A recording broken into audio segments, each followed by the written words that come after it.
Alexander Stone had built his empire on one simple principle. Emotions were a luxury he couldn't afford. At 35, he was the youngest tech billionaire in Silicon Valley, founder and CEO of Stone Vision Technologies, a company worth $12 billion. His penthouse office on the 47th floor overlooked the entire city, but Alexander rarely looked out the windows anymore. He was too busy looking at screens, graphs, and profit margins. "Mr. Stone, you have the board meeting in 10 minutes. His assistant, Sarah, called through the intercom. Alexander glanced at his watch. 11:47 p.m. He'd been working for 18 hours straight, surviving on nothing but black coffee and adrenaline. His chest felt tight, but he attributed it to stress. After all, stress was just another business expense. "Tell them I'll be there in 5, he replied, standing up too quickly. The room spun for a moment, and a sharp pain shot through his chest like lightning. Alexander gripped the edge of his mahogany desk, his breathing becoming shallow and rapid. The pain spread down his left arm, and suddenly, the most powerful man in Silicon Valley was on his knees, gasping for air. "Call ambulance," he managed to whisper before everything went black. 12 minutes later, the ambulance screamed through the night towards St. Mary's Hospital. Alexander's unconscious body hooked to machines that beeped frantically, fighting to keep him alive. In the ER at St. Mary's Hospital, Hannah Smith was finishing her double shift. At 28, she'd been an ICU nurse for 6 years, and tonight felt like any other night, until the ambulance arrived. "We've got a 35-year-old male, possible myocardial infarction. Vitals are stabilizing, but he's been unconscious for 15 minutes, the paramedics shouted as they wheeled in the stretcher. Hannah's trained eyes immediately assessed the patient. Expensive suit, Rolex watch, perfectly groomed even in unconsciousness. Probably another high-stress executive who thought sleep was for the weak and vegetables were what food ate. "Room 3, let's move," she called out, her small hands already working with practiced precision, checking vitals, adjusting for drips, preparing medications. As they transferred Alexander to the hospital bed, his eyes fluttered open. The first thing he saw wasn't the harsh hospital lights or the maze of medical equipment. It was Hannah's face, focused and determined, her gentle hands checking his pulse. "Sir, can you hear me? You're in the hospital. You've had a cardiac episode, but you're safe now," Hannah said, her voice calm and reassuring. Alexander tried to speak, but could only manage a weak nod. In 35 years of life, no one had ever looked at him the way Hannah was looking at him now. Not as Alexander Stone the billionaire, not as the CEO who could fire anyone in the room, but simply as a human being who needed care. "What's your name?" Hannah asked, checking his chart. "Alexander Stone," he whispered. Hannah didn't flinch at the name, though she certainly recognized it. In a city where tech billionaires were treated like royalty, she simply nodded and continued her work. "Well, Mr. Stone, you're going to be just fine, but you need to rest. No phone calls, no emails, no business meetings. Your heart needs time to recover." For the first time in 30 years, Alexander Stone followed an order without question. 3 days later, Alexander was medically cleared to leave, but something unprecedented happened. He didn't want to go. "Your heart function is normal, Mr. Stone. You can return to work, but I'd recommend reducing stress and getting more sleep," Dr. Martinez explained during rounds. "What about my nurse, Hannah?" Alexander asked, surprising himself with the question. "Nurse Smith? She'll be working the day shift this week. Why do you ask?" Alexander couldn't explain why, but he needed to see her again. For 3 days, Hannah had been his constant care provider. She'd check on him every hour, bring him terrible hospital coffee, and actually listen when he talked, something that rarely happened in his regular life. I wanted to thank her properly." Dr. Martinez smiled knowingly. "She's an exceptional nurse. We're lucky to have her." After Dr. Martinez left, Alexander made a decision that would have shocked his board of directors. He wasn't leaving the hospital. "Not yet. I'm feeling some chest tightness," he told Hannah when she came for her evening rounds. "Maybe I should stay one more night, just to be safe." Hannah frowned, checking his charts. All his vitals were perfect, but she'd learned to listen to patients' concerns. "Let me call Dr. Martinez," she said. "Actually," Alexander said quickly, "could you just monitor me tonight? I trust your judgment." Hannah looked at him suspiciously. In 6 years of nursing, she'd learned to recognize when patients were lying, And Alexander Stone was definitely lying. But there was something vulnerable in his eyes, something that made her want to help rather than confront. "I'll check on you every 2 hours," she agreed. That night, as Hannah made her rounds, she found herself lingering in Alexander's room. He told her about his company, not with the arrogance she expected from billionaires, but with genuine passion for technology that could help people. She found herself telling him about her work, about the patients she'd saved, about why she became a nurse. "My mother was sick when I was young," Hannah shared during her 2 a.m. check. The nurses at her hospital were like angels. They didn't just take care of her body. They took care of our whole family spirits. I wanted to be that for other people. "Is your mother okay now?" Alexander asked. Hannah's expression clouded. "She has early-stage Alzheimer's. She's in a care facility about an hour from here. I visit every weekend." "That must be expensive." Hannah shrugged. "I work double shifts when I can. It's worth it." Alexander filed this information away, not for business reasons, but because he was genuinely starting to care about this woman who cared for everyone else. The next morning, Alexander was officially discharged, but he had a plan. 2 days later, Hannah was surprised to see a familiar face in the ER. "Mr. Stone, what are you doing here?" she asked, concern immediately flooding her voice. "I've been having some episodes. Chest tightness, shortness of breath. I was hoping you could take a look," Alexander said, trying to sound convincing. Hannah quickly ran tests, but everything came back normal. She suspected what was really happening, but Alexander Stone looked so genuinely hopeful that she didn't have the heart to call him out. "Everything looks fine, but stress can cause these symptoms. Maybe you should consider some lifestyle changes." "Actually," Alexander said, "I was wondering if you'd like to have dinner with me. To discuss stress management techniques." Hannah almost smiled. She'd been asked out by plenty of men, doctors, other nurses, patient sons, but never by someone who'd invented an elaborate medical condition just to see her again. "Mr. Stone, I appreciate the offer, but I don't date patients." "What if I wasn't your patient anymore? You'd still be a billionaire, and I'd still be a nurse. What's wrong with that?" Hannah looked at him for a long moment. There was something different about Alexander Stone. He wasn't flashing money or trying to impress her with power. He was just asking, like a normal person. "One dinner," she finally said. "Somewhere normal. No fancy restaurants." Alexander's face lit up like a child on Christmas morning. "I know just the place." The diner Alexander chose was a 24-hour place called Mel's that Hannah often visited after late shifts.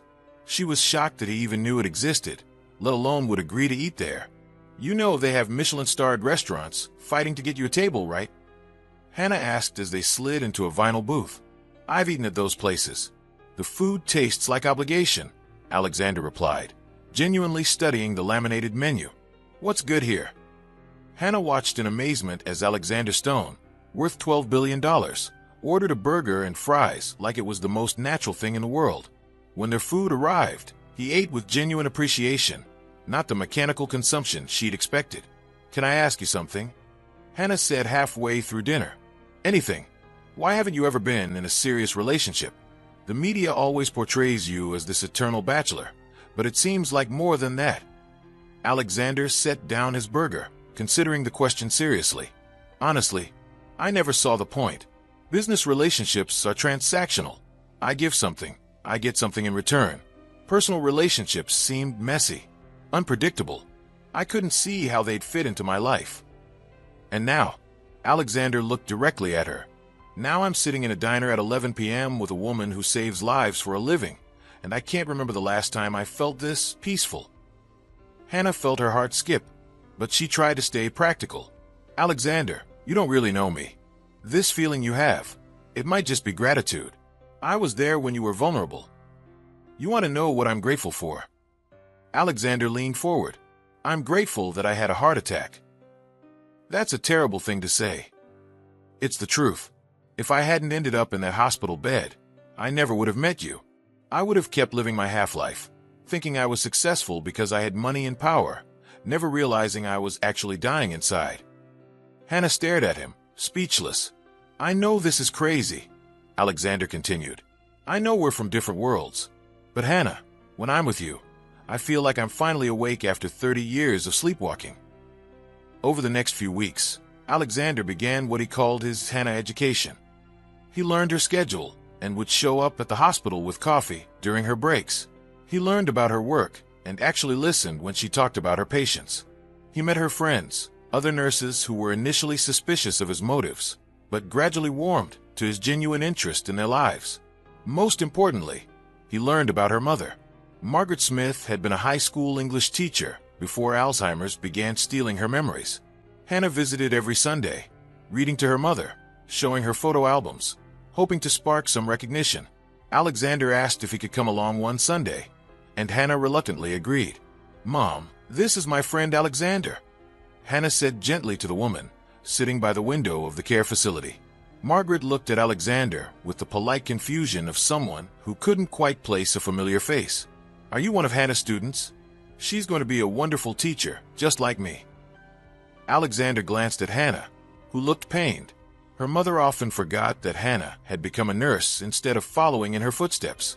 "Actually, Mrs. Smith, Hannah is a nurse, and she's the best one I've ever met. She saved my life," Alexander said gently.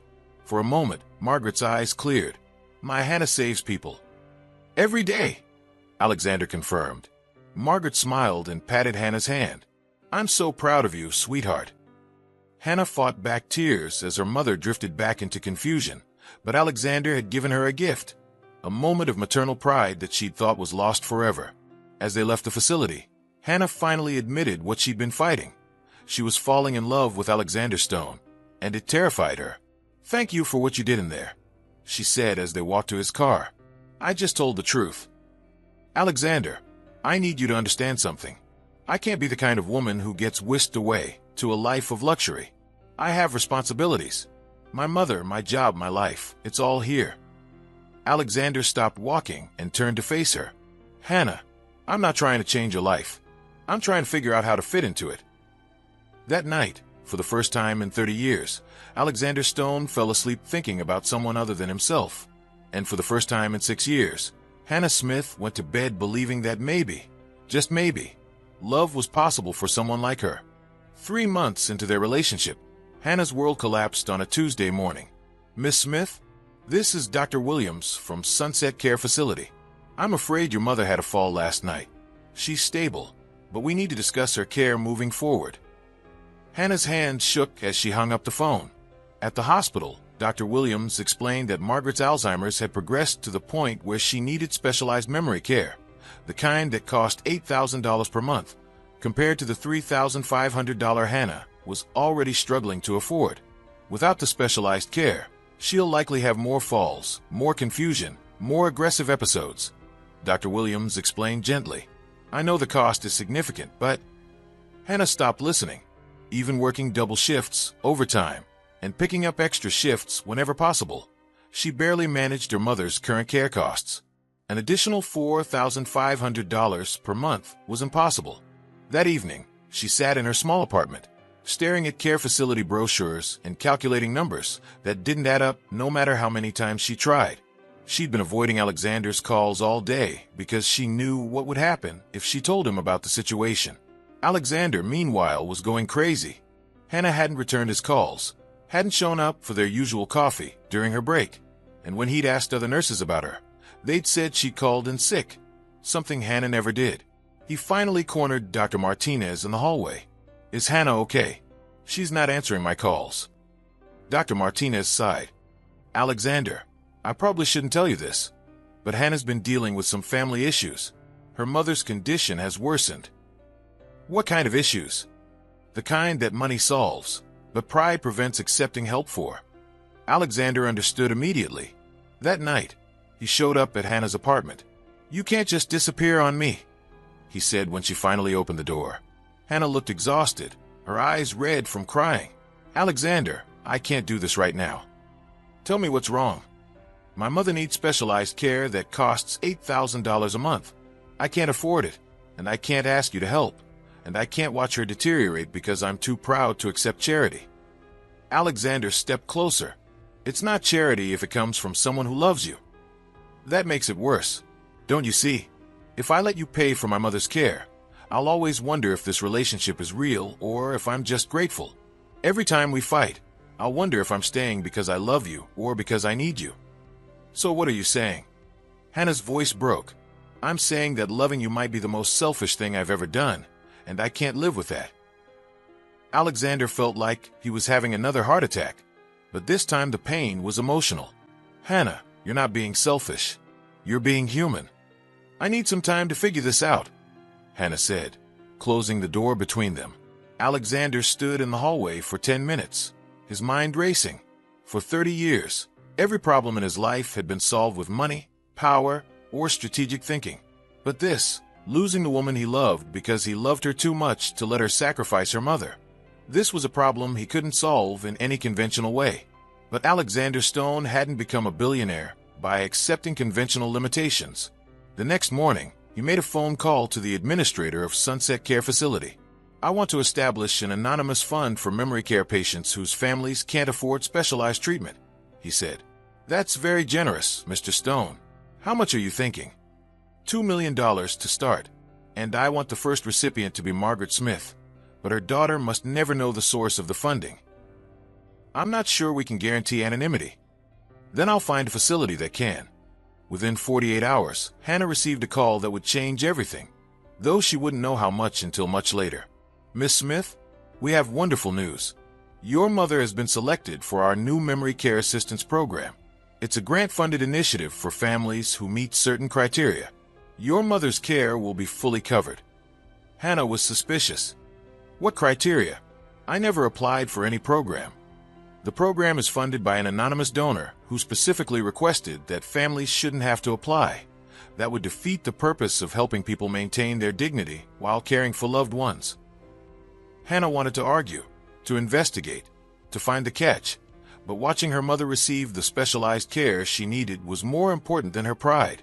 What she didn't know was that Alexander had done more than just pay for her mother's care. He'd established an entire foundation, hired staff, and created a legitimate program that would help dozens of families. Margaret Smith was the first recipient, but not the only one. Alexander hadn't just solved Hannah's problem. He'd solved the problem for everyone facing the same impossible choice. 2 weeks later, Hannah was finally getting some sleep. Her mother was thriving in the specialized memory care unit, and Hannah no longer had to work double shifts every week. She had time to think, and what she thought about most was Alexander. She missed him desperately. She missed his terrible jokes during her coffee breaks, missed the way he listened to her stories about difficult patients, missed the way he made her feel like the most important person in the world, even though he was the one with billions of dollars. But she still couldn't figure out how to reconcile loving someone whose wealth could solve all her problems with maintaining her own sense of independence and dignity. The answer came from an unexpected source, her mother. During her Sunday visit, Margaret was having one of her clearer days. "Hannah, honey, why do you look so sad lately?" her mother asked. Hannah was shocked. Her mother hadn't recognized her emotional state in months. "I'm just tired, Mom." "No, it's more than that. You look like you did when you were 16 and broke up with that boy. What was his name?" "Danny." "Mom, that was 12 years ago." "Love doesn't have an expiration date. Sweetheart, are you in love?"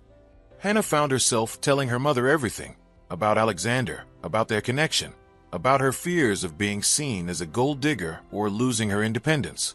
Margaret listened with the wisdom of a woman who'd been married for 30 years before Alzheimer's took her husband's memories too. "Hannah, let me ask you something. If this man were a teacher like your father, if he made the same salary you do, would you love him?"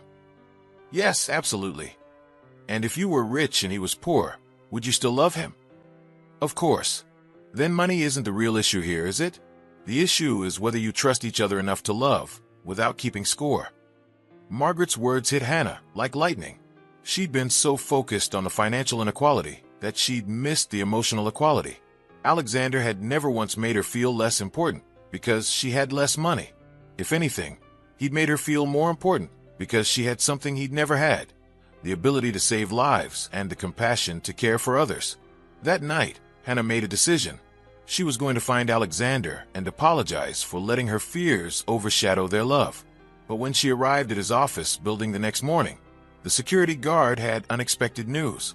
"Mr. Stone? He's not here. He's been spending most of his time at the new medical foundation. It's about 10 blocks north. You can't miss it.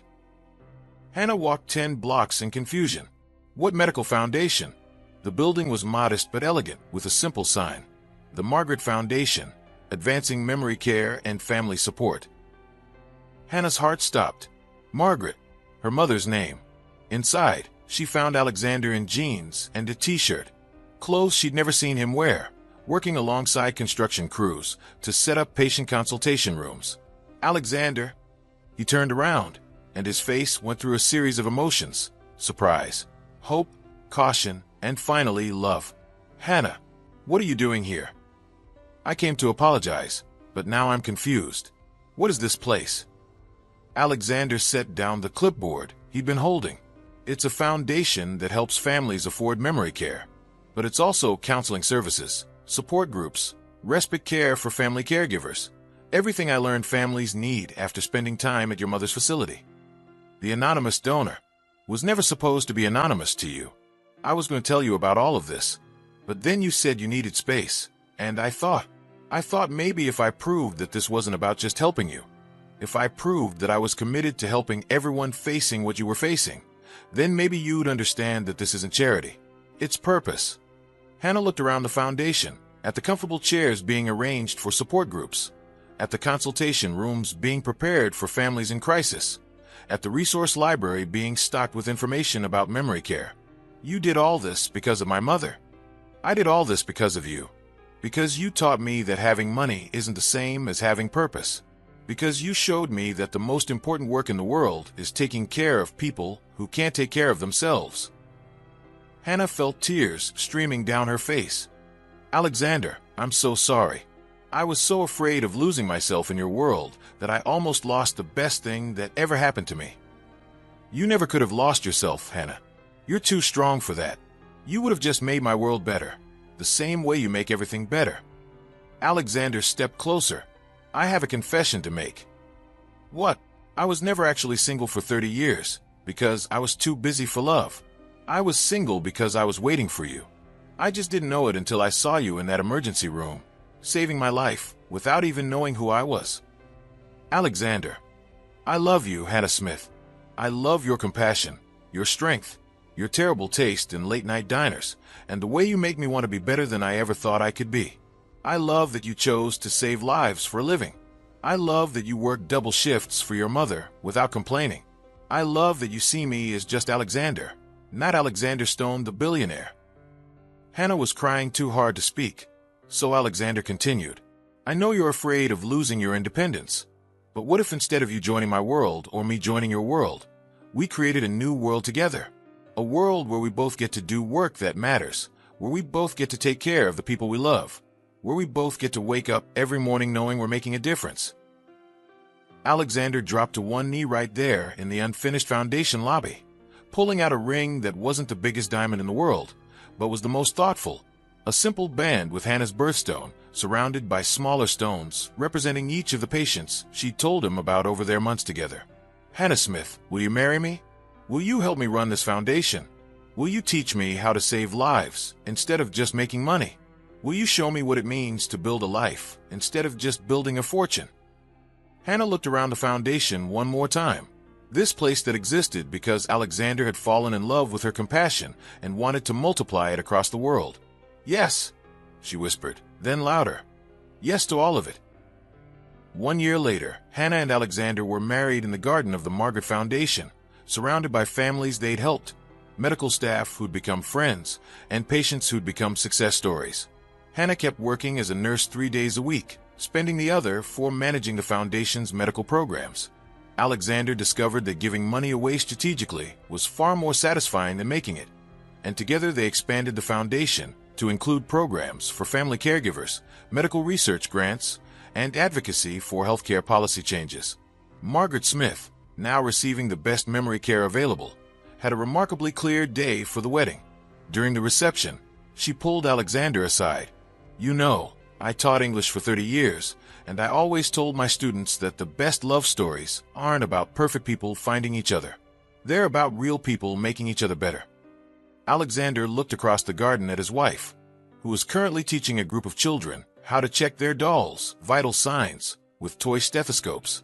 Mrs. Smith, I think your daughter just taught me the most important lesson of my life, that the point of success isn't what you can do for yourself. It's what you can do for the people you love and the people they love. As the sun set over their wedding reception, Alexander and Hannah stood together, no longer a billionaire and a nurse, but simply two people who'd found their purpose in taking care of others and taking care of each other. And every time someone asked Alexander about his greatest business success, he would smile and say, "The day I had a heart attack and met my wife. Best return on investment I ever made." If you enjoyed this story of unexpected love and second chances, please like and subscribe for more heartwarming tales that remind us love can happen when we least expect it, but need it most.